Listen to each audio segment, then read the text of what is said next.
লক্ষ্মীপুর ৪ আসন, রামগতি ও কমলনগর এলাকায় ইসলামী আন্দোলন বাংলাদেশের মনোনীত প্রার্থী আল্লামা খালেদ সাইফুল্লাহ নির্বাচনী প্রচারণার অংশ হিসাবে পথসভা করেছেন।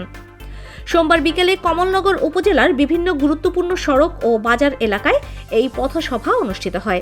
পথসভায় তিনি ইসলামী আন্দোলনের নীতি, আদর্শ ও নির্বাচনী ইশতেহার তুলে ধরে বলেন, দুর্নীতি, সন্ত্রাস ও দুঃশাসনের অবসান ঘটাতে ইসলামী নেতৃত্বের কোনো বিকল্প নেই। তিনি আরও বলেন, সাধারণ মানুষের অধিকার প্রতিষ্ঠা, সুশাসন নিশ্চিত করা এবং ইনসাফ ভিত্তিক সমাজ গঠনের লক্ষ্যেই ইসলামী আন্দোলন বাংলাদেশ নির্বাচনে অংশ নিয়েছে। পথসভায় দলটির স্থানীয় নেতাকর্মী ও সমর্থকরা উপস্থিত ছিলেন। এ সময় তারা ইসলামী আন্দোলনের প্রতীক নিয়ে স্লোগান দেন এবং প্রার্থীর পক্ষে ভোট প্রার্থনা করেন। আমি খালেদ সাইফুল্লাহ এমপি হইলে এই আত্মগৌরব উপলব্ধি তারা সবাই বলবে এমপি আমাদের, কথা ঠিক না? তো যাক, আমরা আলেকজান্ডার যেতে হবে। আমি কথা দীর্ঘায়িত করবো না।